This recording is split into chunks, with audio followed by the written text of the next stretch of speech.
What is going on, guys? Rannerz here. Today we got the much awaited defending tutorial, and I think this is going to be an incredible video. Defending has always been my thing. My tagging tutorial, which I put up last week, was a banger. People loved it. If you haven't seen that, make sure to check that out. Also, custom tactics used in this video are in the description. We got that done as well. Quick reminder that we stream every day at 2 p.m. on Twitch, so make sure you find me over there if you want to see some more gameplay, maybe you want to ask some questions. Twitch is the best way to find me. Other than that, make sure to like, comment, subscribe, and let's get into this tutorial. So as you guys can see, this is the team that I was rocking with in the Road to Glory, and that's where this defending tutorial video is gonna be from. Pretty cheap team overall, this 100k team. You can watch the highlights on my channel. You know, I'm not using team of the year defenders, team of the season defenders, icon, prime moments. You know, I'm showing you how to defend with gold Militao. This is literally the whole point of this is, you know, it'll show everybody how to defend. I'm not just gonna use my God squad where like the AI can do stuff for you. I'm gonna show you how it's done with gold players, okay? Wait for this. So we're against this team, okay? So I'm out here defending team of the seasons all over the place, bro, okay? And I'm gonna show you how it's done. So we're gonna check out this attack here, but first, there's two golden rules, pretty much, you gotta know when it comes to defending in FIFA 20. Number one, the pace penalty of a dribbler. So when you're running with the ball, you are slower than running just without the ball in a straight line, which means a defender that is slower than the attacker, it's about a 10 to 15 pace difference. So a 90 pace attacker can get caught by like a 75 pace defender. But what that also means is people have to cut back because they can't just sprint past you and beat you in a foot race. So people are gonna have to cut back. And we'll watch throughout this attack here. But people will cut back because you have to, because pace is just so ineffective unless they get you with a very good skill move. And the second thing is interceptions over tackles. So keeping your defensive positioning with your CDMs or your defenders is a lot more important and marking passes than actually pressuring your opponent and tackling him. So in FIFA 20 you want to intercept the ball is how you're going to win the ball back more than tackling. And that's what you should be aiming to do. So anyways, as we get into this, wow, that is dumb. I scored.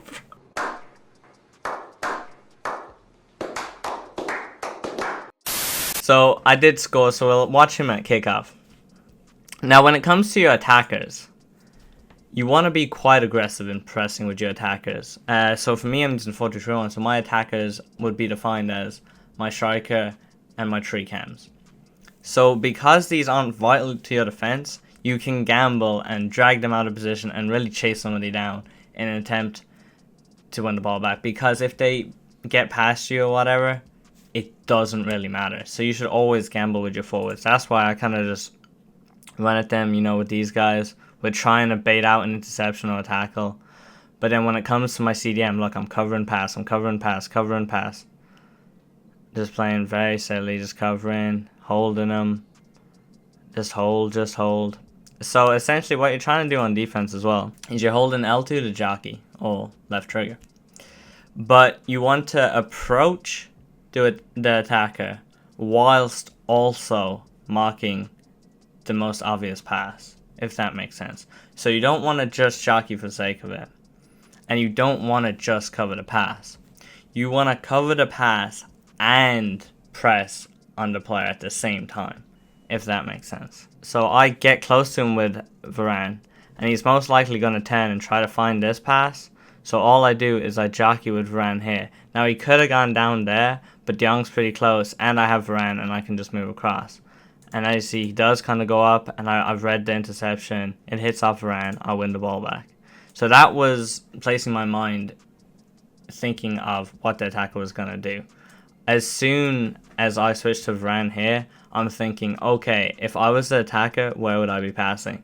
And you see that guy is open, so he's obviously going to try pass to his own players. So me with Rannerz, I'm like, okay, I'm literally just going to stand there and block that pass. And that's how I win it back. Here's a good example of closing somebody down, but also blocking the pass. So I do lose the ball here. And I want to put him on a bit of pressure, so I don't want him having all the time in the world here with Rannerz out wide. So I take my left back, and whilst I do kind of run at him, look at the angle I'm running at. So he was here in the corner, and I've moved him here. So I'm getting closer to his Rannerz, but look what I'm also doing. I'm also covering this pass, meaning he can't pass out of it. So his only option is to go backwards unless he wants to lose the ball. Here, I'm once again pressuring him. But look at the angle I'm pressuring him. I'm not coming from down here so that he can pass the ball. I'm coming from the direction where his player is. Okay, so that's what's super important. You got to be covering off the passing whilst pushing up on the player. So because I do this, he has no choice but to go back. Then once again, with the CDMs, you're just going to be covering off those passes. And then I nick the ball back with my cam with a quick switch. Like I said, because a cam is one of my attackers. With the attackers, if you switch to them, you can just run at them and gamble that you're going to catch them out. Because if they get past you, it doesn't matter. Whereas if you gamble with a CDM and they get past you, that can leave a big gap. Alright, so once again we see him attacking down here with Rannerz. What am I doing again? I was slightly moving my player in. He did get the pass out this time, but let's see what I do. Okay, so he's done the L1X pass that we covered in the attacking tutorial. This has let his Rannerz go on a run, and he's holding the ball with his son waiting for the perfect pass. What do other people do? They rush here, try to get the ball off Son, probably get done with a drag back. Rannerz gets played through, you're in trouble. What do? I'm just like, yep, gotta cover this run, cover this run, cover this run. And then he has to think of something else. Then he plays it inside. I'm chasing him down with the CDM. Because I chased him down with the CDM. So this is something you might not notice, right? So how passing works in FIFA is another key point. Like a player will prioritize passing it past the first defender, even if that means the pass overall is going to be worse. Let me say what I mean. So here, this pass goes to Son, but it's played a little too far forward, and as a result, it gets intercepted. But had Potty not been here, the pass would have been straighter onto Son, and actually it wouldn't have gotten intercepted. So even his presence there makes that pass be a little further forward, which ultimately leads to this interception happening. Alright, so we see him breaking here again. He does like going out wide to his Rannerz here. And once again, I'm showing you how there's like such a key difference between good defenders and average defenders. I don't randomly just like run, right? I'm thinking here, okay, I've got Party, so I want to pressure his Rannerz. But the key pass here is back to Son. He's who you kind of want the ball to. So how did I defend? I approach him while covering the pass. So now he's kind of in a bit of body. He's like, damn, man, I can't get that pass off. What do? He's trying to ball roll, try to create some space. It's good turn back, but ultimately he does pass back to a CDM because he doesn't want to risk it, because I'm kind of paranoid in his head now. He's like, damn, my passes keep getting intercepted. So then he does try to recycle out wide. He does eventually get it to Son, but my team is so defensively set up.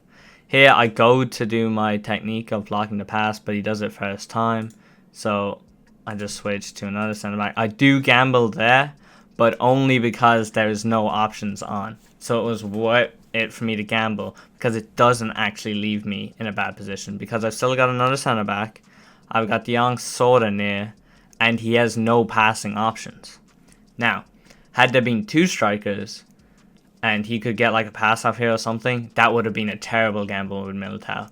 But I did it because I knew, even regardless, I wasn't vulnerable. So now, whilst it kind of looked like he had a chance, he actually doesn't, because Young's coming back, Militao's going to slap back into position, and I'm pressuring him with Varane, and he has no passes, like I said, so ultimately, he just loses the ball. This time, he wins the ball back on the left-hand side, so we're going to see him attack with Zaha, but he does bring it back down to his Rannerz.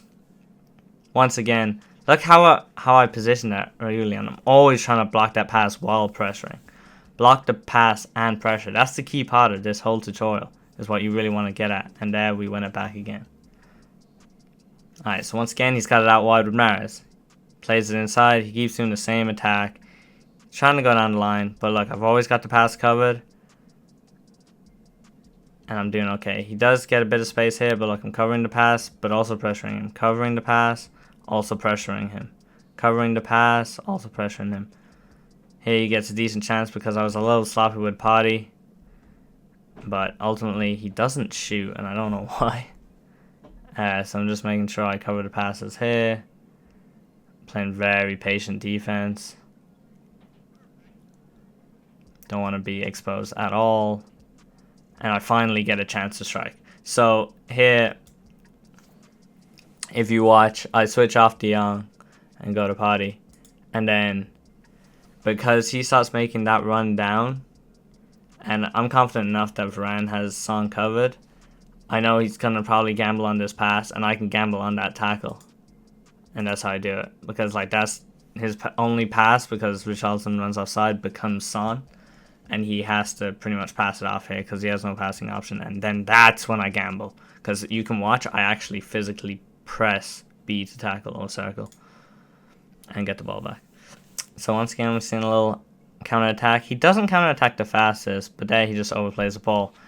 Key tip, by the way, if you're counter-attacking in this, don't press Y. Because the passes go off so often. Just do an X pass there. So it doesn't get overplayed to the defenders, which keeps happening. I don't know why. So here we're just kind of gambling with our cams a little bit to try and rush it. But then as soon as it becomes CDMs, we're jockeying, we're covering passing lanes. See, if you watch that, I got Matchy out wide because I was like, my CDMs with the AI are actually fine. So what do I think I'll do? I'll go grab Matchy out on the right, and I'll actually just sprint in and gamble.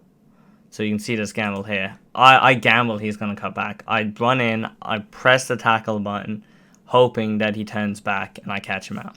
He doesn't, but because I gambled with Matchy, who was my RAM, and not one of my CDMs, I'm actually okay defensively. He does get it in here, but now I'm pressuring. Now a little small thing you might not have noticed was it initially gave me Militao, but I switched to Varane to get him moved up because for whatever reason Varane's sitting so far back. I don't like that, so I manually select him and run him up.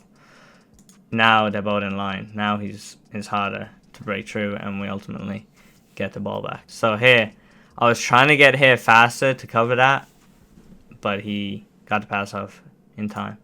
And I switched to Militao to put him under a bit of pressure, but he does get this pass off in time as well. And then with Tomato, I do cover it, but he does switch and go up, and then that's just a bad pass. Here we have him on the right hand side, back with his Rannerz. He always does them L1X passes. He's just trying to get his wingers up the pitch. Ultimately now he's getting a little bit desperate. Time's getting on, he's still losing the game.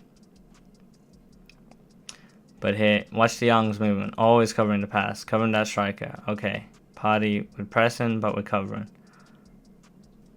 Pressing, but we're covering. And nearly get it there. See there, also a big thing with strikers is, and this comes back to my pace point. So, when people pass it into like this two striker formation, they often do the L1X pass to the other striker. Now, an average defender just kind of sits there unless that happens. But a good defender with Varane, and this comes back to my pace point, right? I can gamble that pass is going to happen and try to intercept it because of how slow pace is in this game. So as you can see, I gamble and I intercept it with Varane. But had he turned me the other way, because of how slow you turn and how fast defenders are, I actually could have went from where I moved to getting back to block the shot before he shot it away because of how slow it is turning in this game. So that's something you couldn't have done in like a FIFA 18. It would have really caught you out and exposed when pace was a real factor. But here, I can gamble on that pass because even if he goes the other way, I know I'm going to recover in time. So by now, you must be sick of hearing me telling you he's starting to wing. But you know what we're doing defensively? We're gambling with those cams. We're trying to just get the ball back. But it's fine. When we're CDMs, we're jockeying, covering, and pressing. You know? So there he was caught out once again. I got him here in a nice little spot. His pass was clearly De Jong or Richarlison. I had them both covered. I get up close and personal. Put a little tackle in. Bam. Ball back. Let's go. We're countering. Here he probably sends pretty much everything at me. There's only a few minutes left in this game. See, I was trying to run there. Kind of nearly gets me there, to be fair. But sometimes you do just have to track runs. If they are good runs, it's better to just let him run at you and cover the run instead, to be honest. Gets a chance here, but AI, whoever that was, Varane, I think, saves the day. But yeah, hope you guys enjoyed the defending tutorial. That was just a little overview on specifically the pressure whilst covering the passing lane. Little tactic I like to use. It didn't really cover tracking runs and stuff too much, because I think that's pretty self-explanatory and maybe something for a future video. But for now, hope you guys enjoyed that video. Make sure to like and subscribe. Catch you guys next time. I ain't here for the money, I ain't here for the fame. Though it might be nice to own a jet plane, I'ma do it all for you. Come along and see it's true, but the world